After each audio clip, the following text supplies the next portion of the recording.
I've been a VTuber since 2016, which feels kind of insane to say out loud because 10 years ago, no one was calling it VTubing.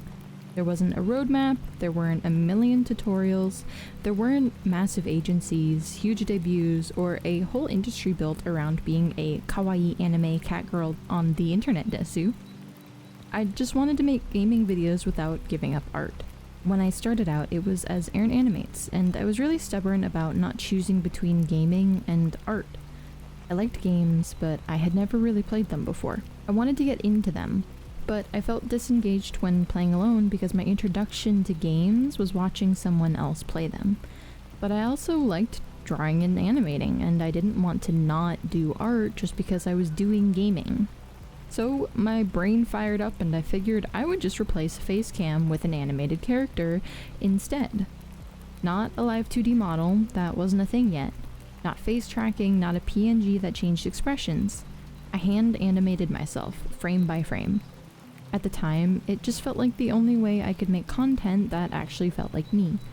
I additionally didn't want to show my face, but I also understood that it was important to have emotions on screen for a viewer to share and connect with. So I found this weird middle ground where I could make gaming content and still create something animated. It was kind of like a primitive version of VTubing. I caveman styled it. At the time, it didn't feel groundbreaking. It just felt like me trying to make my channel work with the skills I had. And honestly, that's kind of what early VTubing felt like in general. There were people experimenting. There were people figuring things out on whatever tools they had. Things were more rough, more strange, more homemade.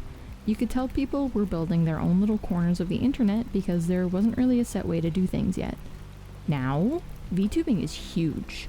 There are incredible artists, incredible riggers, full production teams, giant debuts, music videos, 3D concerts, agencies, conventions, and people who are able to make this into an actual job. And I think that's genuinely really cool, because when I started, it was difficult to even explain what I was doing without sounding a little bit insane.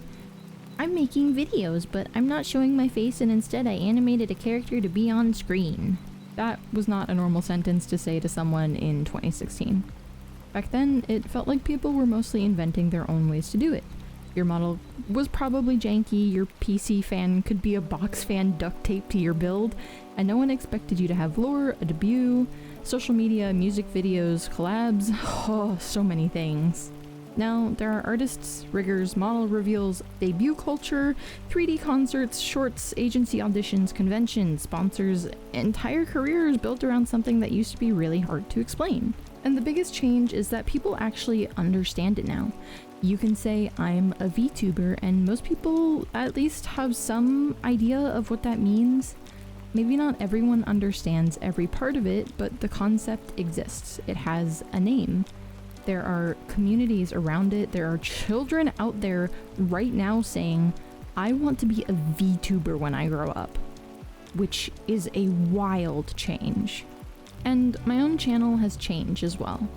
I started as ArinAnimates because that was the core of what I was making at the time. The animation was the thing, the model was the thing. It was all built around that original idea of art and animation. But slowly, I wasn't really ArinAnimates anymore. I was streaming. I was doing more VTuber stuff. I was making content as this character more than I was actually making animation content. And somewhere along the way, the chicken started taking over. The chicken theme originally came from PUBG. Winner, winner, chicken dinner. At first, it was just this tiny little tribute in my model, nothing major, just a small reference because I was making a lot of PUBG videos. Then I made a chicken onesie toggle for my model, and that was it. That was apparently the moment everyone decided I was a chicken now.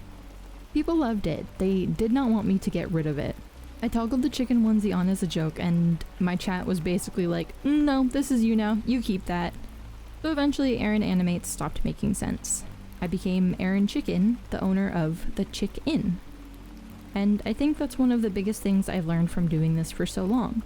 Sometimes your identity online does not come from the thing you planned the hardest or the longest. Sometimes it comes from a silly little thing you made because it made you laugh. The hand-animated model mattered so much to me because it was there when I started. It was proof that I could make something myself. It was this very personal thing that I built from scratch, and I was pretty stubborn about parting with my hand-animated model. Early Live 2D models just did not appeal to me. A lot of them felt stiff, and I knew I could hand-animate something that was much more expressive and interesting. So even while Live 2D was getting more popular, I didn't really want to conform to what was growing.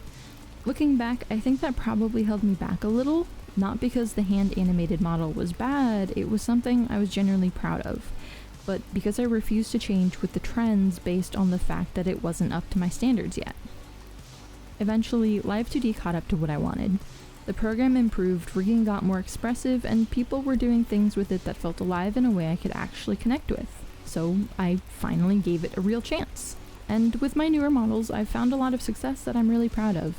I've had so much fun making them, and I've even gotten to make models for other people through commissions. I was kind of just making content because I loved making content.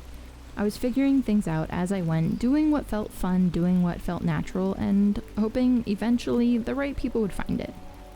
Now I'm actually learning how to grow. I'm learning how to make better videos, I'm learning what works on YouTube, I'm learning how to package ideas, how to make content people want to click, how to be more intentional without turning into a robot who only cares about numbers. And I think that's exciting, because I have all this history behind me now. I have years of trying things, years of learning what I like, years of building this weird little chick-in. But I also feel like I'm starting over. VTubing has changed a lot since 2016. It's become bigger, more competitive, more accessible, more understood.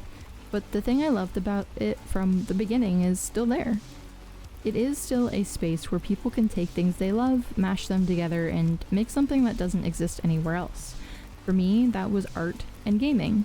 Then it became a chicken onesie. Then it became the chick-in. And now I want to see how far I can take it. Because I may have started VTubing in 2016, but I'm not stopping anytime soon.